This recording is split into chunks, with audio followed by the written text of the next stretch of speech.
My name is Audrey Cade, also known as the Divorce Warrior. I am an author and blogger with my specialty being in all areas of divorce. I cover anything from the breakup to co-parenting, step-parenting, remarriage, and parental alienation is another area of primary focus.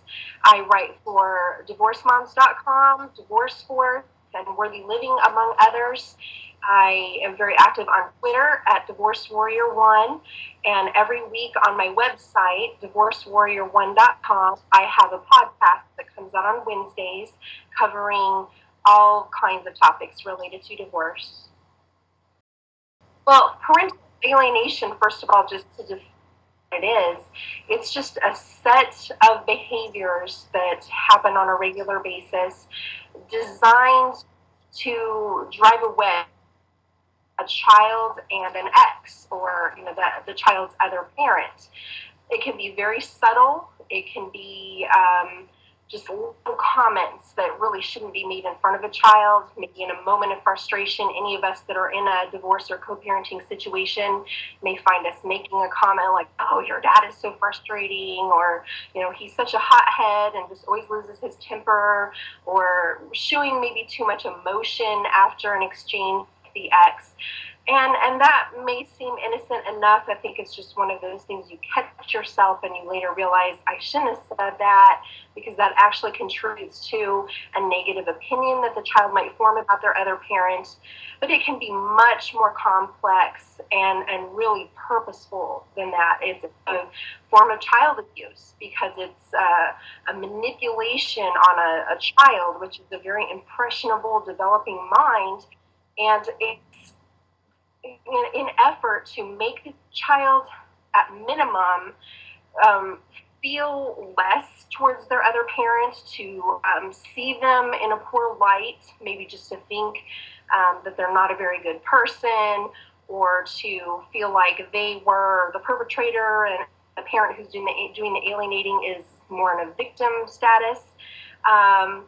And then it can be all the way to completely trying to erase that parent from their life. So it can be moms or dads that are alienated. It definitely goes both ways, and it can extend into the family. So it can serve to actually erase grandparents, other siblings, whole sides of families can be cut off in this manner. So as mentioned, it can just be the subtle negative comments that just kind of chip away at a child's perception of their other parent, or it can be very calculated, very regular, just pointing out every flaw that parent has, making the child feel guilty for wanting to spend time with that parent, or like they shouldn't ask or show interest in that side of the family. It can be trying to manipulate the situation so that when they're supposed to have visitation with that parent, they maybe are suddenly presented with an option to instead go to an amusement park or something like that, so that they would want to cancel on the other parent. Many times the child may not have any idea what's actually happening. So it could be that the other parent is trying to call, trying to send cards or gifts, trying to visit, and the parent who's with the child is blocking all of his attempts. So the child may have no idea that phone calls are being made to them, or that the parent is attempting to make contact with them. And they may instead be given the impression that parent doesn't have any interest in them, or that they are just, nowhere to be found. So it just leaves the child in a situation to where they wonder, what's wrong with me? Why am I not lovable? Why does this parent not want anything to do with me?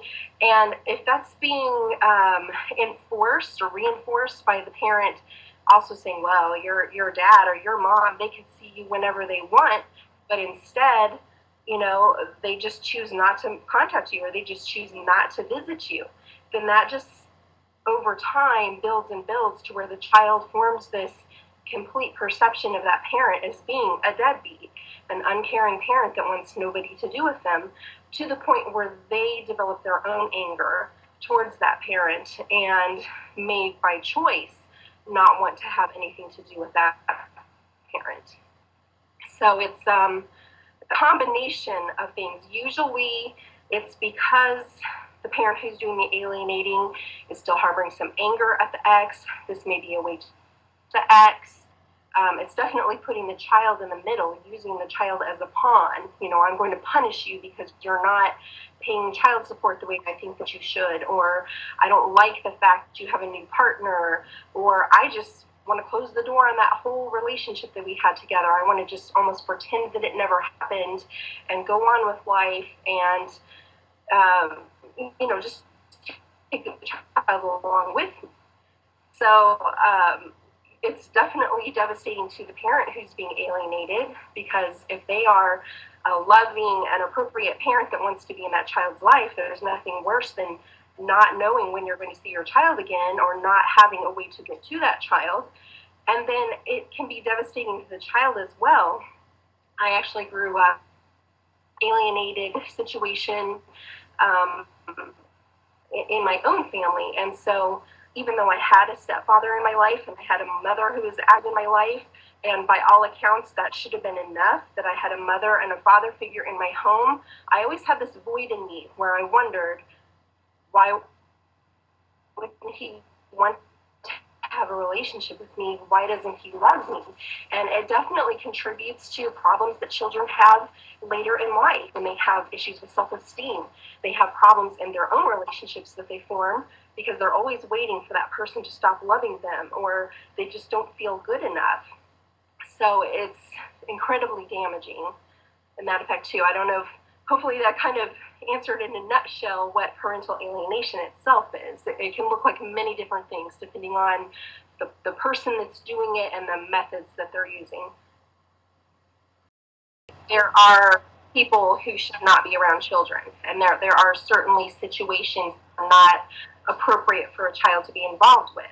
So if somebody is an abusive person, physically, sexually, and emotionally, or whatever the case might be, or if they are engaged in behavior that's going to be dangerous for the child to be around, if they're abusing drugs and alcohol, or they're doing other things that are unsafe for a child to be around, obviously I would not advocate that under no circumstances, should a child be kept from their other parent. There are reasonable situations.